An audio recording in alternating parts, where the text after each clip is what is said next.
Ramadan, Ramadan, Ramadan di hati. Ramadan, Ramadan, ku mohon usah pergi.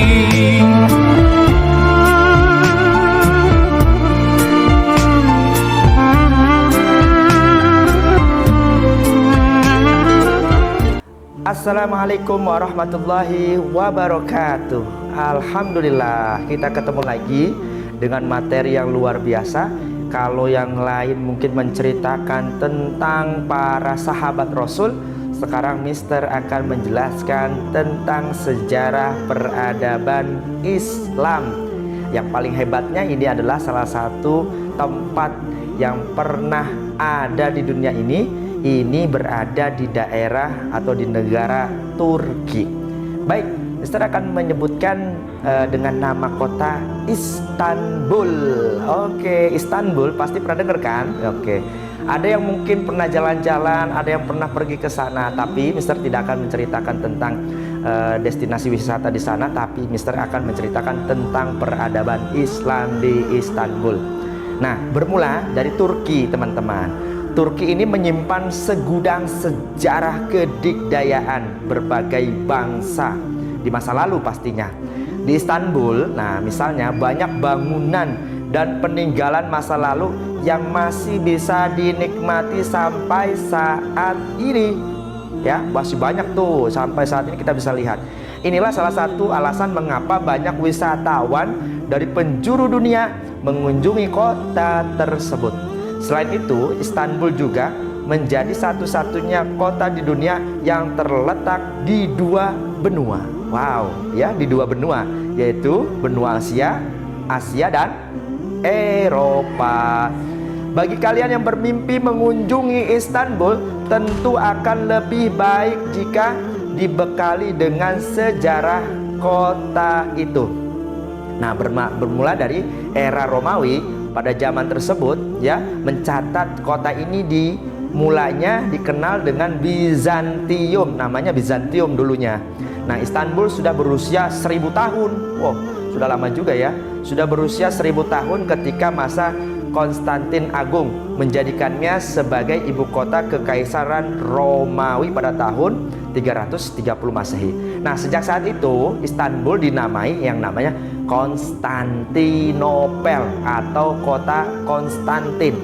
Namanya memang bau-baunya berbau Eropa ya, karena memang dikuasai oleh orang-orang Roma saat itu. Konstantin Agung ini bahkan menyebut kota itu sebagai Roma baru, Neo Roma. Nah, ya, Konstantinopel kemudian tumbuh menjadi kota besar dan terkuat di Eropa.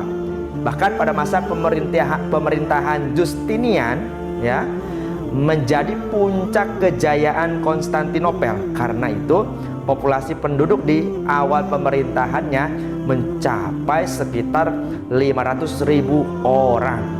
Namun, ya Allah, ini kebakaran besar melanda kota itu pada tahun 532 Masehi, serta banyaknya pemberontakan mengakibatkan penduduknya terbunuh dalam jumlah besar. Ya Allah. Ya, terus kita lanjut lagi deh. Pembangunan kembali Konstantinopel memberi Justinian, ya, kesempatan untuk terlibat langsung dalam proyek megah yang peninggalannya masih bisa dilihat hingga saat ini. Di masa ini juga kita tahu namanya Hagia Sophia dibangun dengan arsitektur yang menakjubkan.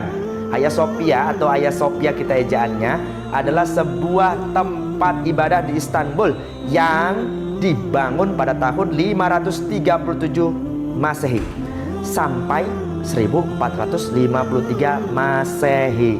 Bangunan ini merupakan katedral ortodoks. Jadi tempat untuk orang-orang Kristen ya.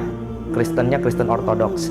Nah, pada tahun 542 kota Konstantinopel ini dilanda wabah yang disebut telah membunuh 3 dari setiap 5 penduduk.